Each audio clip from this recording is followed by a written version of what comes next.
నారాయణపురం. నేను బెంగళూరు నుంచి వచ్చినాను. మా పిల్లోళ్ళకి టీసీ తీసుకుపోతాము అనేసి టీసీ తీసుకొని బయట వచ్చినాను. వాళ్ళు 80,000 అప్పు ఇచ్చినారు. సైన్ చేయించుకొని ఇస్తాను అని మర్యాదగానే చెప్పినాను, వినలేదు.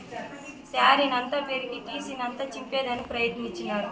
నేను వస్తానని ముందునే రోడ్లో కూర్చొని ఉన్నారు. చెప్తే కూడా వినలేదు. శారీని అంతా పెరిగి ఈడ్చుకొచ్చి చెట్టుకి 2 చెట్లు కట్టేసినారు. పగ్గిమెత్తుకొచ్చి మునికేనప్ప, వెంకటమ్మ, జగదీశ్వరి, రాజా ఈ చేస్తున్నారు. ఇదే కాదు, ఇంకా కూడా అప్పు ఉంది. ఇంకా ఉండే వాళ్ళ దగ్గర నుంచి కూడా మాకు చాలా ప్రమాదం ఉంది.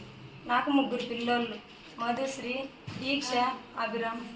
నా కొడుకు ఏడుస్తూ ఉంటే మా అమ్మను కొట్టారు అనేసి రోడ్డుకి ఈడ్చేసేసిన దారుణంగా నా కొడుకుని ఈడ్చి రోడ్డుకి వేసేసి మరీ కట్టేసినారు.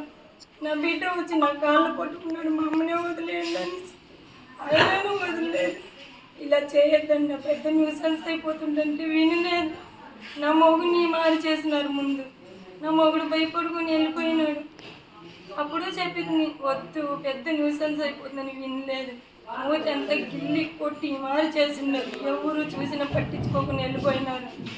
ఒక అన్న గెస్ట్ ఏదో ఫంక్షన్ ఉందని వస్తే 2 పిల్లల్ని పెట్టుకొని దారుణమమ్మ, లేడీ కదా ఈ చేయకూడదని చెప్తే నువ్వు పెట్టేసి కట్లిప్పేసి తోడుకొని పోరని చెప్పినారు.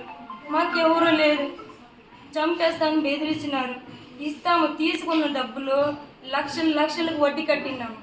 ఈ చేసి తినేదానికి ప్రశాంతత లేకుండా, నా పిల్లలకి ఏది పెట్టేదానికి లేకుండా, నా పెద్ద పాప హ్యాండిక్యాప్ పింఛన్ తెరుపుకునేసినారు.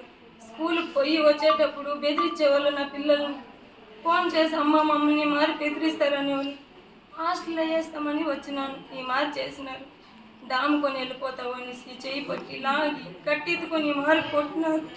నా మొగుడికి తెలిసింటే నా మొగుడి ఆడన్నా వచ్చేవాడు.